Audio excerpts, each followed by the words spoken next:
Timothy Arege aboigo mo chief officer ase ewizara iyo Albert Mayakani go bono rituko rya bacha kya senchera bene umuroberio okubwatoka ebiragita ebi byagoro ne serikali ya county ya Kisii gocha ase chiwodi au heri go chigo chakya emiroberio yabo boikiranu okwanekere kyo nigo bono babodiria barundi akoba maiso na gokora emirimo yaba senchera ekiraine ase egikurokia rurwe gocha ase bari bagocha kubwatiranirwa nebikore bitachie kone kiona gwanchira korengana ne dichiko barachiko mokeriwe getambakere getindi kerichiko.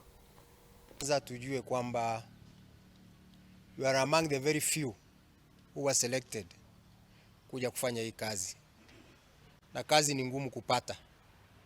Linda kazi yako, linda kazi yako, usalama wako na vyombo ambavyo umepewa kufanyia kazi, ambayo inaweza kuwa ni tractor, inaweza kuwa ni dozer, inaweza kuwa ni nini.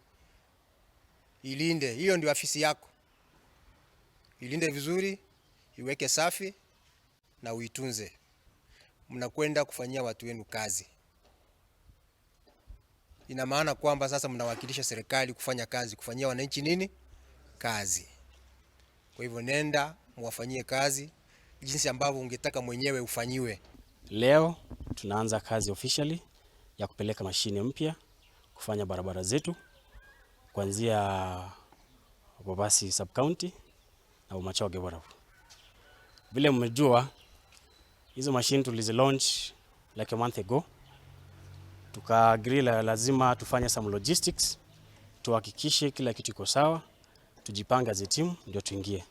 So leo tunaingia na hii team yote mmeangalia hapa, county engineers na nyinyi operators, tuanze kufanya kazi rasmi ili wananchi wetu wasikie uzuri ama waonje uzuri wa hizi vyombo tulivyonunua.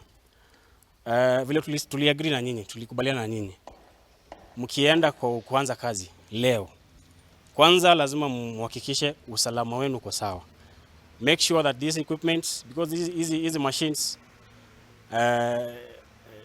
lazima mzioperate vizuri, msiumie, msikuwe na injuries. Pili, kutakuwa na msisimko huko mali tunaenda. Wananchi watakuwa wanakimbia, especially sasa hizi shule zimefungwa.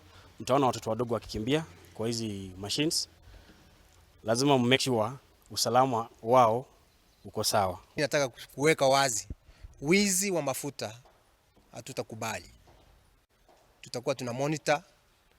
Ukifungua tanki tu tunaona kutoka ofisini kwamba umefungua tanki, na itabidi tueleze kwa nini ulikuwa unaifungua. So we'll be very very particular na mambo ya mafuta, kwa sababu hatutaki kuharibu mafuta. Sababu hiyo ina maana kwamba tutashindwa kutengeneza barabara ambazo tumepanga